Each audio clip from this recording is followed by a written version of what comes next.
Jim Hawley, Supercross Live on supercrossonline.com here in St. Louis on the podium, brought to you by AMSOIL and Brian Villopoto, your 4th win of the season, and most importantly, you picked up 10 points on Davey Millsaps. Yeah, it was geez, it was a crazy night with the red flag and you know, restarting and getting docked and then restarting in 5th, and you know, it was I knew I needed to make something happen. The season's kind of winding down. It's got a few races left, but it's getting close to the end, and with that points gap where it was, you know, we had to make something happen. And when we restarted, I actually seen where Davey was and was able to, okay, well now, you know, I made a costly mistake over there and jumped on the red cross, and I said I knew I needed to make something happen. So I was able to in those first couple laps, and then I knew that once, you know, we restarted, James didn't gap us. I knew that it was going to be on. It was going to be a race.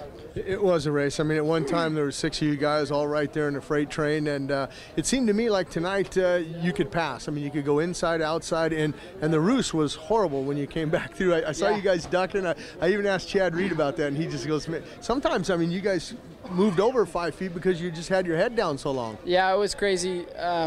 You know, I tend to ride with my mouth open sometimes, and I just swallowing dirt and getting it caught and gagging and stuff. So, yeah, it's Supercross, so there's not a lot of area just to move around, you know, so you're kind of stuck right behind someone for, you know, that whole time. So, you know, the roost was bad, but, you know, I think the racing was so much tighter because the dirt promoted, you know, racing and passing because it was tacky. Up until this weekend, we haven't had anywhere that we were able to, like, just charge and get underneath somebody and let him come back. And other than the small whoops, the track was good, and it held up, you know, really good. So, obviously, I'm happy with where we're at. Talk a little bit about, you know, a little ways into that main event, the red lights come on flashing before the triple, and Bobby Canary was down in the other spot of the track there, and some of the guys were saying, hey, man, maybe he shouldn't have done, you know, what he did.